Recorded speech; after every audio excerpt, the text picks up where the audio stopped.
Parliament seriously. Let's leave that. Hold on. You mentioned it, sir. Hold on, but let me just finish my comment. My comment to you is that you know that you have started playing dirty on this your role. I am not playing dirty, sir. No, hold on, sir. Respect, let me finish. Let me finish. I have to finish my question. When you now answer, then you can now answer. Because my own is that I'm convinced that because I know your antecedents, you are a civil rights lawyer, you are a vibrant lawyer, and maybe that's why the EFCC is using you and they are getting results. And going further into election, and you are to speak for a campaign, I believe that sitting on this board may be injurious to the board. So let's leave the issue of whether you, but that's just my opinion that you said, and I've substantiated it by saying I listened to you because I used the word corrupt. And I'm not a lawyer, but I know that you cannot call somebody corrupt without being, is he convicted? That's what the lawyer said, but that's for the law. So, but you, and I've seen you doing that. So, and we are just worried that sitting on this board while you are doing this job that you must do effectively and caution the chairman that in as much as we belong to different political parties, this exercise we are doing, screening this candidate, we should not bring too much politics into it. Like saying that the government is serving does not observe the rules of law, something like that. I think it's going too much. Okay. Don't bring too much politics. Bring too much politics. All of us will take political positions. Okay. And I believe here, on sitting on this seat, it may find it tough to pass a decision because we are more in the majority here. We have at least 4 APC senators here on the seats. In fact, we have 5 APC, and we are only 2. So if we vote against you. But we are not going to vote against you. We'll vote on the basis of the facts available to us. Yes, so, Mr. Chairman, don't go like passing judgment on our government. Our government is transparent. Our government is fighting corruption. Our government is changing Nigeria for better, and therefore, please don't go into that area. The consent of all members and distinguished members as to whether I will answer the second leg of your question, because I thought we were deliberately trying to stay away from politics. But if you put me on the spot, I will have no choice but to respond. Because you are trying to put me on the spot by saying you don't call somebody corrupt when he has not been convicted and all that. But I'm trying to run away from all of that. I'm trying to stick to the issues here. But those are the issues, those are questions you just asked now. If I have the consent of everybody, I will avoid it. Go ahead and answer. I will avoid it and go to somebody else. No, you can go ahead and answer. Now, the question. Now, the courts in Nigeria, and that was about 2 days ago, and that is no less than the judicial pronouncements.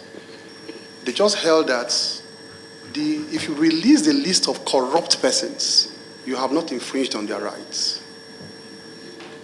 This is because if you have facts to prove and call somebody corrupt, you are within your rights to do so and call the person corrupt.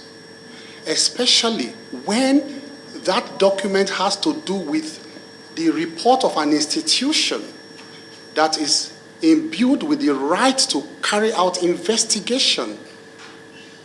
What you cannot do is to call the person a convict. That is the difference. But you can call the person a corrupt person based on the report of Parliament. Parliament is imbued with the powers to investigate. If you look at your constitution, sir, and says what? Expose corruption. That is your power, sir. To expose corrupt practices.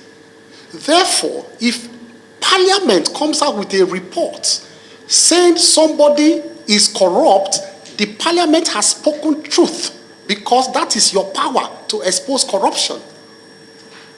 So when the United States Senate says somebody has brought slush funds to the United States and the person is corrupt, we are within our right to call the person corrupt because an institution that is given that power to pronounce corruption has pronounced that person corrupt. That is the difference, sir. We cannot call the person a convict. But we can call the person corrupt. And that is why we respect the parliament here so much, even within Nigeria. Your reports regarding public officers, we don't play with them. We as lawyers. And in most cases, I've argued that those reports should form the foundation to prosecute people. When very distinguished members like you sit down and carry out your oversight functions over public officers, those reports should not be for the trash can. And I pray, sir, and I beg you, sir, that you should accord the same respect to your colleagues even from outside this country, in the United States, when they bring out such reports. So, let me not be sentimental, but personally, I have been following all the write-ups of Keyamo. For me, I have been rating him as a very, very high responsible lawyer. Because even for school now, I have to go under school. Yes, second class upper. It's not easy for anybody to read law. He's first class brain. All what he has been writing is very inspirational, very strict, and very comprehensive. So to me, Keyamo is an asset, not only to NDIC, but us. Because now we are putting up a list that he must tell us the truth. And if he's not doing anything right, we can call him to order. We can call him to order. He's a board member, we can call him to order. If he's doing anything, this committee can still call Keyamo and say, why and why you use this? Well, you are still under us. The MD can bring you up, the chairman can bring you up. So as far as I'm concerned, let us give him a chance. Go and do your job.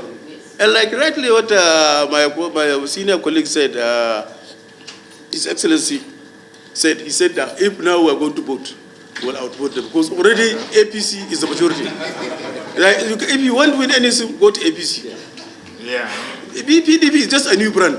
APC is always the winner. So we have anti-corruption project. And I don't see him tolerating any lawlessness or any act of a fraudulent, matter on this board. I think he is a very good asset, as a lawyer and as a very, outspoken person. And I think we shouldn't bring party issue or politics into this matter. I believe he's going to do very, very well.